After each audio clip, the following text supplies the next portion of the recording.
आता बस झालं. सभापती महोदया, या विषयामध्ये अनुसूचित जमातीमध्ये 45 जमातींचा समावेश होतो. तथापि त्यातल्या काही 12-13च जातींना याचा लाभ मिळतो का?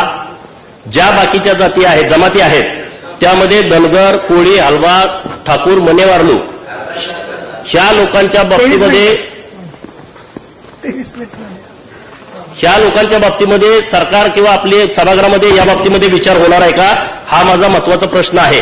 आणि दुसरा प्रश्न असा आहे की या लोकांना 11 महिन्याच्या, मंत्री महोदयांनी सांगितलं की 11 महिन्याच्या आम्ही ऑर्डर देतो, तर बहिरा निर्णय पूर्वी शासन निर्णय काढून संरक्षित केलेल्या कर्मचाऱ्यांना अधिसंख्येमधून वगळण्यात यावे व पूर्वीप्रमाणे त्यांना नियमित पदावर भटक्या क, धनगर समाजाचा ह्यामध्ये मोठ्या प्रमाणात विषय आहे, भटक्या क व विशेष मागास प्रवर्गात ठेवणार आहात का?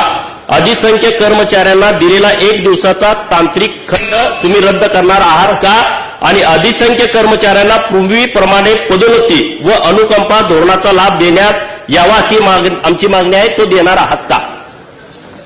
सभापती महोदय, प्रश्न काय? आमच्या पाडव्यांची लक्षवेधी काय? प्रश्न काय व्यापक विचारला या ठिकाणी त्यांचं स्पेसिफिक आहे. सभापती महोदया, त्यांनी जी मागणी केलेली आहे की पदोन्नती त्यांना देता येईल का किंवा अनुकंपा देता येईल का, तर हे देता येणार नाही. कारण त्या टेम्पररी पोस्ट आहेत, त्याच्यामुळे त्याच्यावर देता येणार नाही.